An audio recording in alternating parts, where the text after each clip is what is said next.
You can speak English. අද කෙටි කතාවක් අපි බලමු. එකින් එකට තේරුම් මොනවද කියලා. හරි ඔයාලා එකතු වෙලා ඉන්න ඉංග්‍රීසි ෂූට් එක අපි අද පාඩමට යමු. Last year I was too shy to speak English. ගිය අවුරුද්දේ මම ඉංග්‍රීසි කතා කරන්න ගොඩක් ලැජ්ජා වුණා. I was too shy to. මේක දැනටමත් වෙලා ඉවර දෙයක්. ඒක නිසා අපි was කියන පදය යොදා ගන්නවා. I was too shy. මොකද මේ too shy කියන්නේ? මේ too කියන එකට තේරුම් කීපයක් තියෙනවා. එක තේරුමක් තමයි too කියන්නේ ගොඩක් කියන එක. I was too shy. මම ගොඩක් ලැජ්ජා වුණා. I was too late. මම ගොඩක් පරක්කු වුණා. It's too hot. ගොඩක් රස්නේ. Too cool. ගොඩක් සීතලයි. Too much. ගොඩක් වැඩියෙන්. I was too shy to speak English. මම ඉංග්‍රීසි කතා කරන්න ගොඩක් ලැජ්ජා වුණා. I knew some words but my voice is quiet. මම වචන කීපයක් දැනගෙන හිටියත් මට කතා කරගන්න බෑ. මගේ කටහඬ ඒකට හුරු නැහැ. එහෙම නැත්නම් මගේ කටහඬ නිහඬයි. ඉතින් මේ ඉංග්‍රීසි සිංහලත් එක්ක කන්වර්ට් කරලා අපිට ඉගෙන ගන්න බෑ. මොකද ඒකේ තියෙන තේරුම සිංහලට කන්වර්ට් කළොත් ඒක වෙනම විදිහකට තමයි අර්ථය එන්නේ. කෙසේ වෙතත් මේක අදහස් කරන්නේ මගේ කට ඒකට හුරු නෑ කියන එක. I knew some words but my voice was quiet.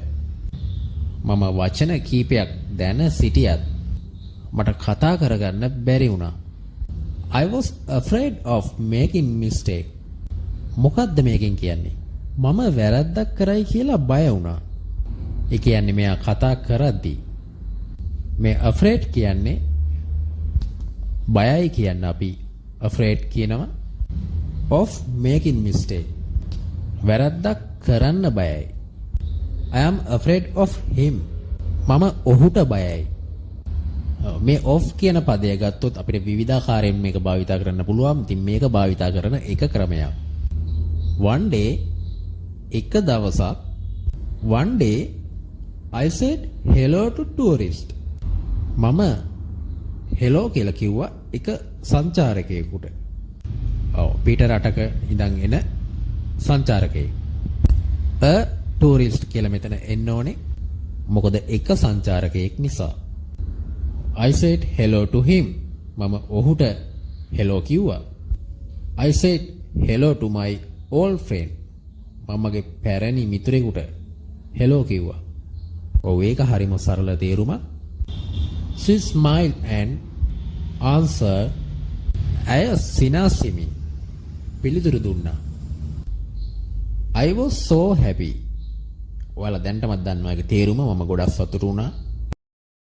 That small word gave me courage.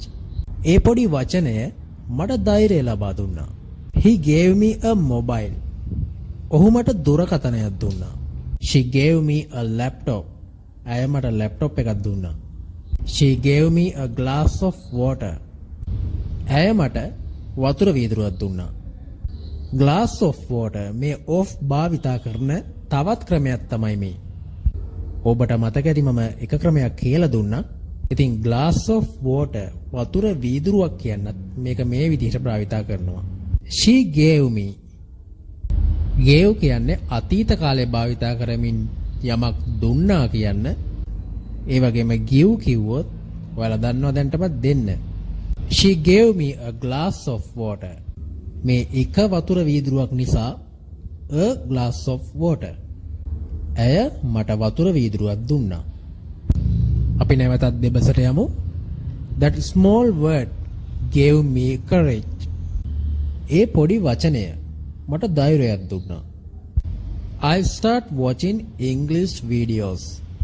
මම ඉංග්‍රීසි වීඩියෝ බලන්න පටන් ගත්තා. Reading short stories. කෙටි කතා කියවන්න. And practicing every day. දිනපතා පුහුණු වීම වල නිරත වෙනවා. I didn't become perfect but I become brave. මම පරිපූර්ණ වුණේ නැහැ. හැබැයි මම නිර්භීත වුණා. මේ become කියන්නේ පත් වෙනවා කියන එක. I didn't become good wife. I didn't become good teacher. ඔයාලා දන්නවා දැන්ටමත් ඒකේ තේරුම මොකක්ද කියලා. ඉතින් ඔයාලා examples හදන්න. Now I can speak. දැන් මට කතා කරන්න පුළුවන්. I still learn more each day.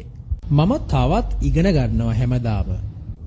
Each day කියන්නේ සෑම දිනකම. එදිනෙදා කිව්වත් නිවැරදි. I still learn more. මම තාම ඉගෙන ගන්නවා තවත්. I still waiting. මම තාමත් බලන් ඉන්නවා. I still love you. මම තාමත් ඔයාට ආදරෙයි. මේ still කියන්නේ තවමත්. You don't need to be perfect. ඔයා පරිපූර්ණ වෙන්න ඕනේ නැහැ. Just start. Don't need to be perfect. මේ වාක්‍යයෙන් ඔයාලා examples දාන්න මගේ comment section එකේ. ඒ වගේම මෙතන තියෙනවා just start කියලා. just start කියන්නේ පටන් ගන්න කියලා. හැබැයි මේ just කියන එකට තේරුමක් මෙතෙන් දෙන්නේ නැහැ. just start.